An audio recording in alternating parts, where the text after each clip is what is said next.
One of our crew's has been called to a house in central Portsmouth, believed to be somebody, their husband, who can get upstairs.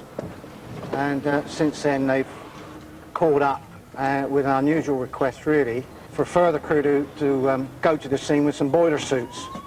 We've probably got a dirty or infectious job to deal with. All right. Okay. Oh. This is Frank, is it?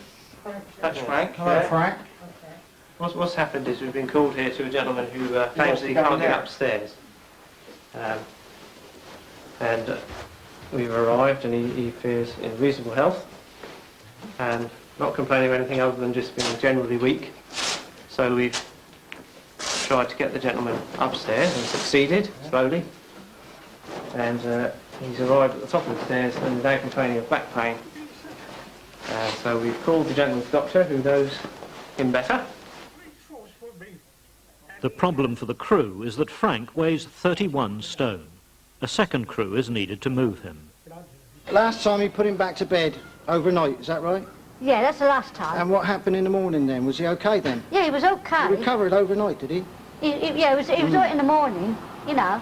And then he managed to get up and walk around again? Yeah, because when he goes there, he always gets a taxi, you see, because he can't. Yeah, I can imagine, yeah. Hello. Hello, love. Again? Hello. Hello. Never seen so many of you. If he's staying, it's 12 foot forward into the back room. Have you ever been in there? No. Oh, you'll be impressed. Or alternatively, back out and down. Right. I've got two sets of overalls upstairs for you.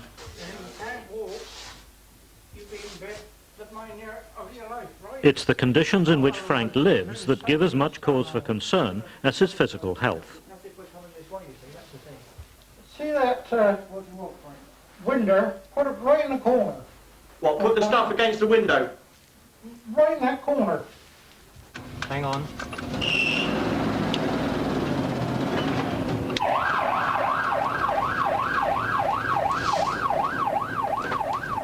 Sean Balfe has been called to a man who's collapsed in a block of flats. How did you get down there? Eh? Just fall down, did you? What's your first name? Joe. Joe. Now listen, Joe, where have you been tonight? Which pub? Wow. Which pub? I got here. You can't remember. Just come up slowly. How's that? All right, relax. I joined the ambulance service 15 years ago. Prior to that, I was a post-mortem technician at the local general hospital. And my wife died, and the children were quite young at the time.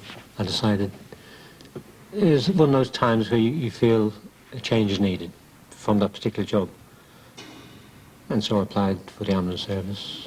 Did you find him, love? Yeah, he was just laying on his side. He's actually managed to turn over since. Okay. Well, he's had a skinful.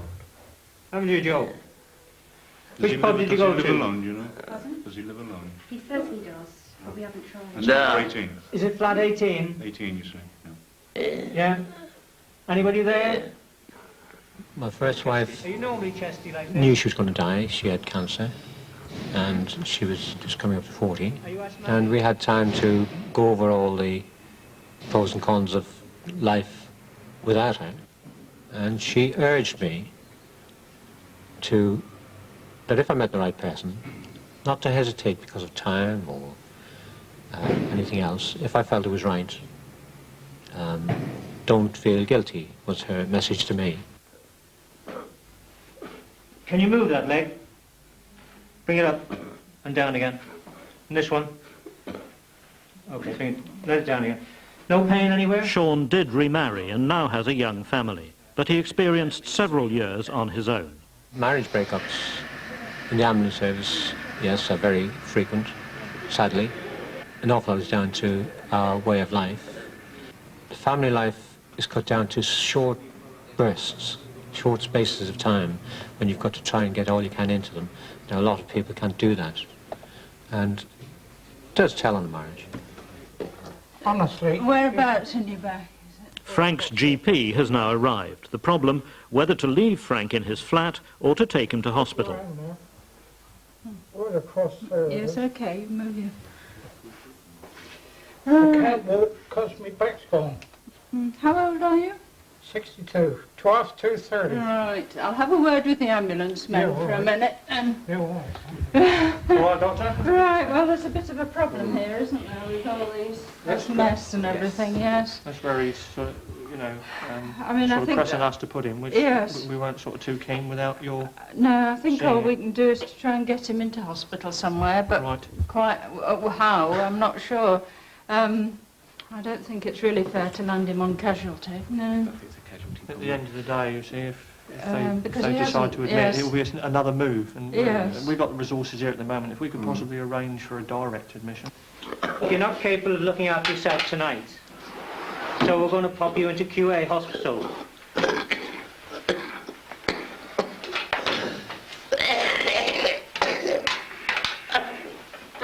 We'll get a check the number. I do. Do you roll your own cigarettes? Yeah. Sounds like I you've do. been on woodbines. Hey? You've been smoking woodbines all your life, have you? No. No?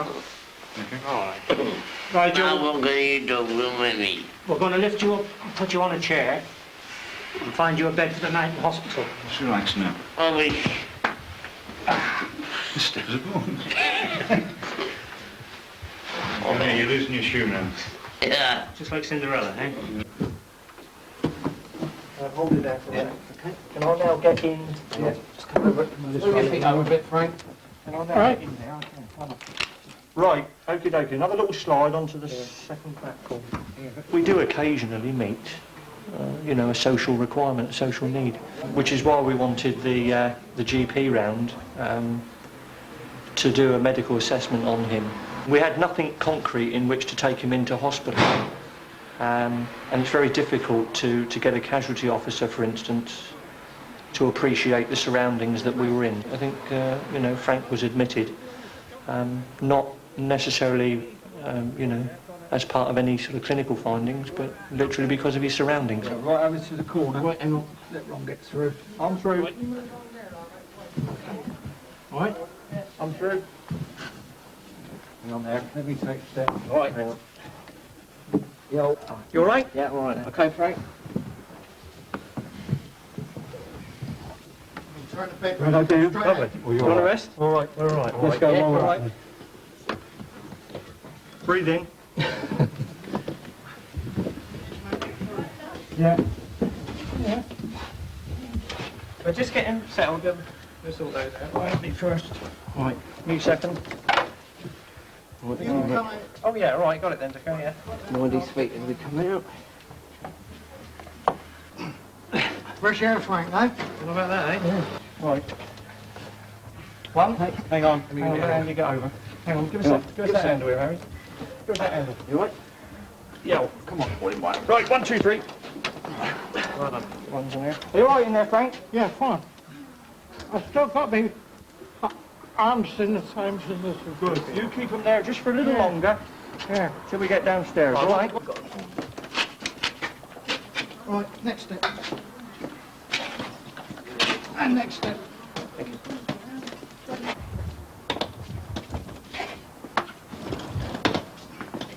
Right, Frank. Well done. Last step. All right, Frank? Yeah, fine. Well done. Not many places you can actually do this with. Would you like to swap places, would you? I can. Sorry. I would if you could, but you can't tell you. Last one coming up. Got? Yep. All right, you just shuffle sideways. Right. That's it, because we're going to come in. Marvellous. Hi. Yep. Down, All 2, down. 3. Hey. Do you mind doing what are essentially social work jobs, like Frank? No, it's, I mean, you know, there was a requirement there to do something about Frank and his surroundings and his condition, and the ambulance service had a role to play, which was to get Frank into hospital.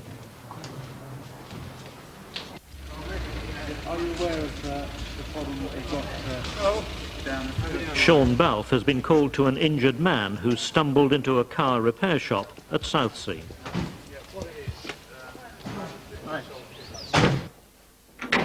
Right, just stand still there for a second. Right. Just relax, take it easy. Open your mouth. That's all right. Not good there. Where does that come from? Your ear? Yeah. All right. Right. What we'll have to do, Michael, is pop you up to casualty QA. Where did you... You went around the block, did you? I'm in. All right. Yep. All right. Michael, listen. Hang on. We won't call Michael. Just like that. I can't handle it. Down you go. I can't handle it. Again. I can't handle it. Just relax. All I want you to do is relax. I want to move. Yeah. Okay. Take it easy. You're all right. You're all right. How much do you have to drink? I'm a colic, right? I'm that, yeah? Okay. But even I want to do that to me, right? I know what's not that. So, have you been drinking all day? No, not all day. But you've had a considerable amount? Yeah. Okay. But Will you listen to me for a minute, Michael? We'll sort out somewhere for you to stay. Take a deep breath for me. He's been around for many years and is known as an alcoholic. He does a lot of self-destructive things like overdosing, drinking far too much. You just get to know these people and you see them regularly. So, and yet he's still a likeable rogue, really. A month later, another call to the 31-stone Frank. This time, he'd slipped off his hospital bed. The nurses couldn't deal with that. The doctors couldn't deal with that. The porters refused to deal with it. And their last hope was either us or the fire brigade. The best ways, Frank was sitting quite nicely on the floor, was to get a nurse to stand at his feet as a block, and then my colleague and myself got either side of him, under the arms and across the back, and just gradually pulled him up into a standing position. He was tottering back and forwards. We managed to sort of prop him up, and then got a chair in behind him.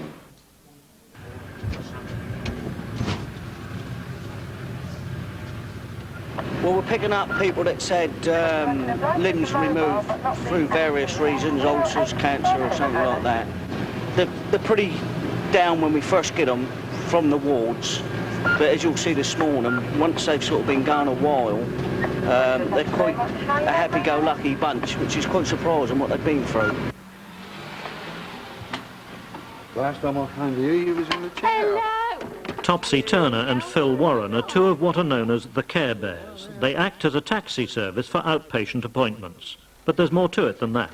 That's Pauline. It's one of the ladies I picked up from the very first time from the ward. Very down, wasn't you?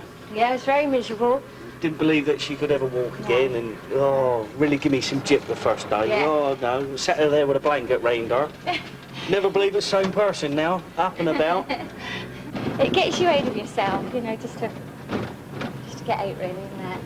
And meet other people in the same position as you. We do take the mick of it, don't we? We go indoors quite a lot.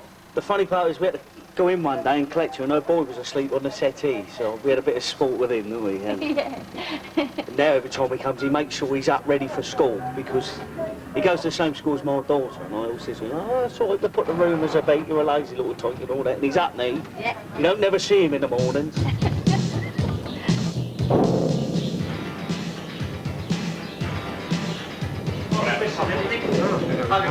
Yeah, everything.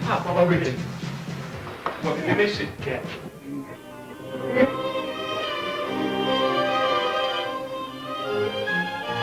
Excellent. The happy faces around the room. You are enjoying this. You will enjoy this. This is the best bit of music I have ever. My favourite composer would be Bach. Other people think of dirge, but I love it. That's double concerto by Bach. See, that was a double concerto. Philharmonic Orchestra, carrying on. They say you're not too fond of pop music. Far from it. I actually love pop music. But I don't like pop music blaring out. I don't like pop music blaring out all day in the workroom. And yes, I would prefer to have classic FM. There's some nice background music there, nice classical music. sweet bugger. Turn it off. They get to know you, they get to know your personality, and they trust you. You're someone that's never moaned at them. They get enough of that at rest homes, but they get enough of it off their own children. We're not there to make their life up. They're gone into hospital for some reason or other. The last thing they want is an ambulanceman moaning at them. Thank you very much. They come out of hospital, lost a limb. They don't quite know what's going to happen to them when we take them into the centre.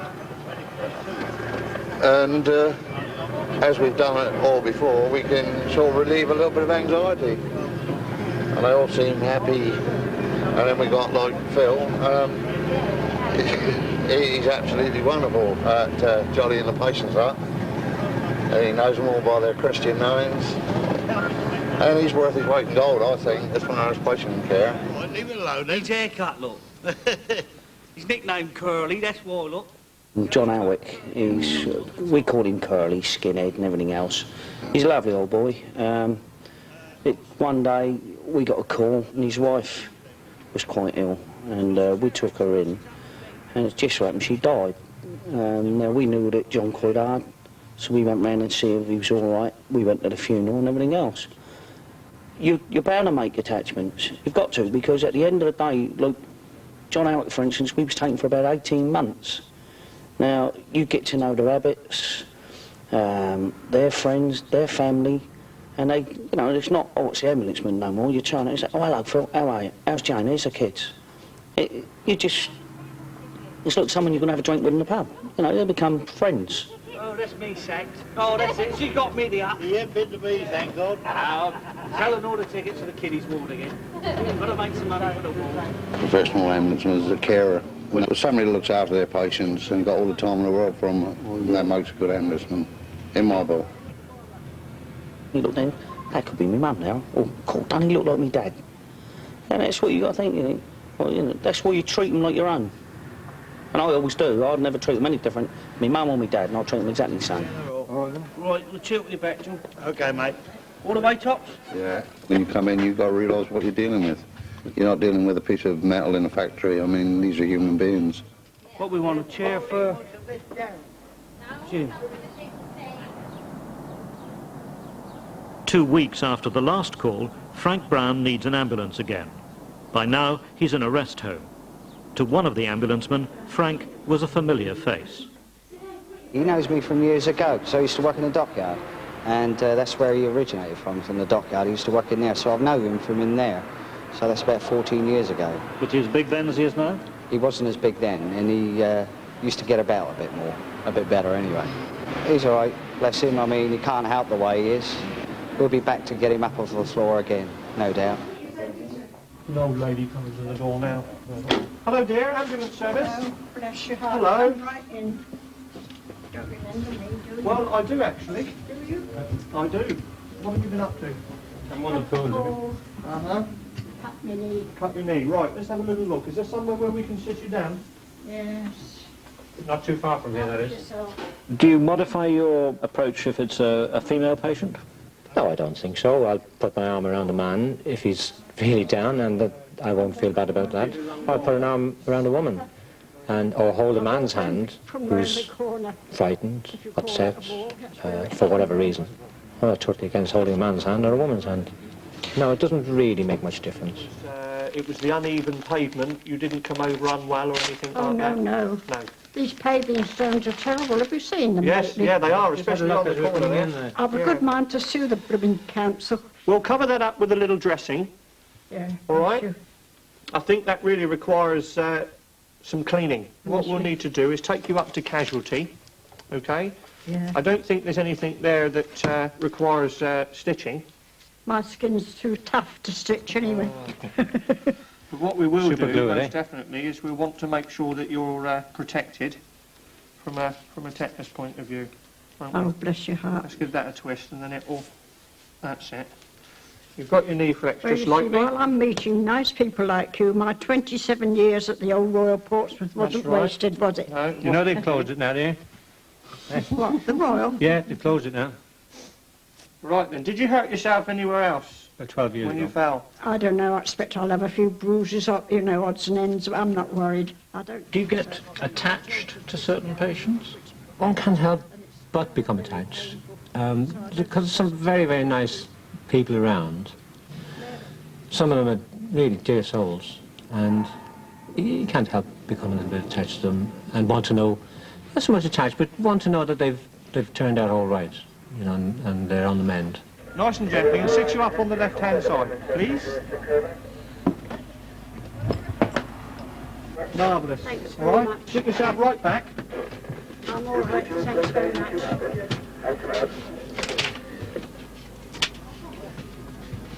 This isn't for the news of the world, is it? No, not the news of the world, dear. A day later, and the ambulances are on their way back to South Fork Rest Home. Frank has fallen again. Doesn't look like Dallas to me.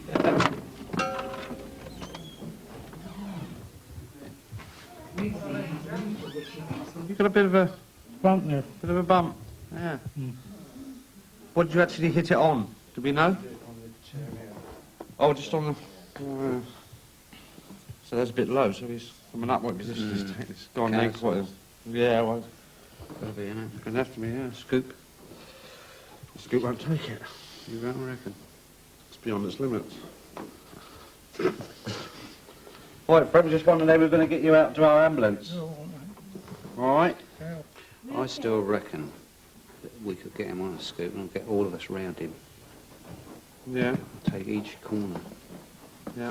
Because we've only got to lift him up a little height, haven't we? But it's loading, yeah, then onto the trolley, and Yeah. then it's loading the trolley into the back of the ambulance. There's enough of us, isn't there? It's going to need quite a few of us, isn't it? Yeah. But I reckon that's the easiest way of lifting him. Frank, Doing a bit of you front. put your leg down.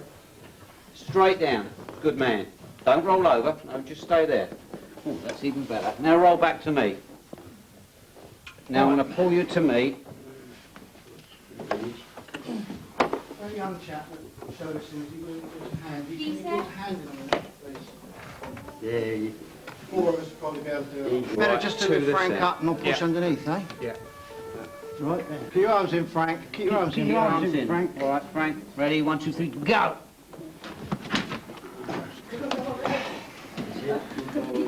Put some colour in your cheeks. All right, Frank. Good man. Part of the way, isn't it? Piece of cake, Frank. Our luck's running well at the moment, Frank. Morning. Oh, what you done? Right.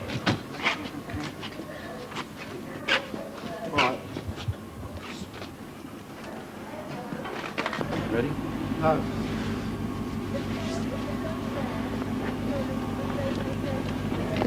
Ready, go. Right, in you go, Digger. I'll get the end. I'll get the end. Yeah, I thought you might. That end, Dick, right? Yeah. Oh, got that hand. Okay, right. I'm ready. Ready? Yeah. One little person. Okay. Yeah. Go down. Down. Oh, if I'd have known this, it would have been 3 sweaty weeks this morning. It was easy, Frank, wasn't it? Frank later returned to the rest home. He kept to a strict diet and lost weight. On January the 14th, he died peacefully. Joe was sent home from casualty later that night. Michael had a fractured skull. He was in hospital for several days.